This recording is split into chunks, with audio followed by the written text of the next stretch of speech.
జగన్మోహన్ రెడ్డిలా తాను కేసీఆర్ సలహాలతో పార్టీ నడపడం లేదని జనసేన అధ్యక్షుడు పవన్ కళ్యాణ్ ఎద్దేవా చేశారు. ఆంధ్రుల్ని తిట్టిపోసిన కేసీఆర్తో రాజీ పడకపోతే తెలంగాణలో ఎంపీ అభ్యర్థుల్ని ఎందుకు నిలపలేదని జగన్ను నిలదీశారు. ఏపీ రాజకీయాల్లో తెరాస పరోక్షంగా వేలు పెడితే సహించబోమన్న జనసేనాని ఆంధ్రప్రదేశ్ వైపు నిలబడేదెవరో ప్రజలే గ్రహించాలని పిలుపునిచ్చారు. జనసేన అభ్యర్థుల తరపున ఆ పార్టీ అధినేత పవన్ కళ్యాణ్ జోరుగా ప్రచారం చేస్తున్నారు. కృష్ణా జిల్లా నూజివీడు, మైలవరం, విజయవాడ తూర్పు, మధ్య, పశ్చిమ నియోజకవర్గాల్లో బహిరంగ సభలు నిర్వహించారు. జనసేనతోనే మార్పు సాధ్యమన్న జనసేనాని పార్టీ మేనిఫెస్టోను వివరిస్తూనే ప్రత్యర్థులపై ఘాటు విమర్శలు గుప్పించారు. ఆంధ్రుల్ని కించపరిచిన కేసీఆర్తో జగన్ చేతులు కలపడం దుర్మార్గమన్నారు. వైకాపాకు ఓటేస్తే తెరాసకు వేసినట్లేనన్న పవన్ ఆత్మగౌరవాన్ని చంపుకొని బతకాల్సిన అవసరం లేదన్నారు. కేసీఆర్ తెలంగాణలో ఉండి ఆంధ్ర రాజకీయంలో కల్పించుకోవడం సరికాదన్నారు. తెలంగాణ మంత్రి తలసానికి కృష్ణా జిల్లాలో ఏం పని ఉందో చెప్పాలని డిమాండ్ చేశారు. టీఆర్ఎస్ నాయకులు ఆంధ్రుల్ని దోపిడీదారులుగా, దగాకోరులుగా చిత్రీకరిస్తుంటే ఒక్కరు మాట్లాడలేకపోయారు. నేను ఏమీ మాట్లాడకుండానే నా సినిమా హాల్ రీళ్లు తగలబెట్టారు. నా ఫామ్ హౌస్ మీద దాడి చేశారు. నాకు దాని మీద కూడా కోపం కలగల. రాష్ట్రాలు విడిపోయింది. ఈ రోజుకి ఇంకా కూర్చొని తెలంగాణ నాయకులు ఇంకా కూర్చొని ఆంధ్రప్రదేశ్ ను తిడతా ఉంటే నాకు నిజంగా విసుగుంది. ఎక్కడో చోట మీరు ఆపాలి గొడవలు. ఎంతకాలం కొట్టుకుంటాం?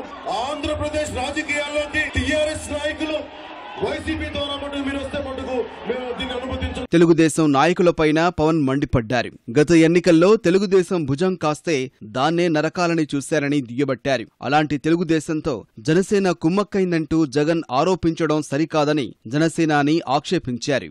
మాట్లాడితే జగన్మోహన్ రెడ్డి గారు మనం తెలుగుదేశం పార్టీ కొమ్ము కాస్తున్నా ఉంటాం. ఎక్కడ కాసిన కొమ్ము తొక్కి నార తీసి కూర్చోబెడితే తెలుగుదేశం మాట్లాడతాను.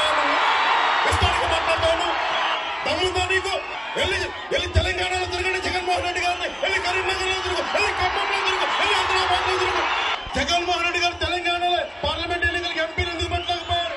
పవన్ కళ్యాణ్ పెట్టగలిగారు. మర్యాద కంటే కొమ్ము కాయడం కాదు, ముఖ్యమంత్రి గారంటే కొమ్ము కాయడం తెలుసుకోండి. అది అదే సొంత చిన్నాలు చనిపోతే హత్యం వేలు ముద్రలు, రక్తం మరకల్లో మీరు వచ్చి కూర్చొని రాష్ట్ర ముఖ్యమంత్రి అవుతారా? పిచ్చి పిచ్చి మాటలు తిట్టిన తెలంగాణ నాయకులు వెనకేసుకొస్తారా? మీరు special category status చేయరంటే Bharatiya Janata party ప్రభుత్వాన్ని వెనకేసుకొస్తారా? మీరు ఆంధ్రుల ఆత్మగౌరవాన్ని కాపాడేందుకే జనసేన స్థాపించానన్న పవన్ అధికారంలోకి వస్తే విజయవాడలో రౌడీయిజాన్ని తరిమి కొడతామని చెప్పారు. జనసేన ప్రభుత్వం రాగానే మొట్టమొదటి ఫైల్ నేను చేసే మొదటి ఫైల్స్ లో విజయవాడ నుంచి గుండాయిజం తరిమేస్తాం. గుండాలు తిరగాలంటే వడకాలి విజయవాడలో. గుండా చెప్తే కాళ్ళు తీసుకుంటా కూర్చోబెట్టి నా పేరు పవన్ కళ్యాణ్ కాదు. గుండాలు పారిపోవాలి. ఇక్కడి నుంచి వస్తే జనసేన ఎవరన్నా సరే తెలంగాణ నుంచి ఆంధ్రుని తిట్టాలంటే వడకాలి వస్తాం. హైదరాబాద్ నడిబొడ్డులో ఆంధ్రుల ఆత్మగౌరవాన్ని కాపాడేవాడు ఎవరన్నా ఉన్నారంటే అది జనసేన. పవన్ కళ్యాణ్ గుర్తుపెట్టుకోండి. మంగళగిరిలో జనసేన ఆఫీసు ఉంది మీకు అండగా. సొంత ఆఫీసు. ఎవరి దయాదాక్షిణ్యాల మీద కట్ల, నా కష్టం మీద కట్టిన ఆఫీసు. హైదరాబాద్ లో కూర్చొని జగన్మోహన్ రెడ్డి గారి లాగా కేసీఆర్ గారి సలహాలతో సంప్రదింపులతో రాజకీయం చేయట్లా. సొంతంగా నేను వచ్చాను ఇక్కడికి. ఎవడు అడ్డం వస్తాడో, ఎవడు జనసేన ఆపుతాడో నేను చూస్తాను.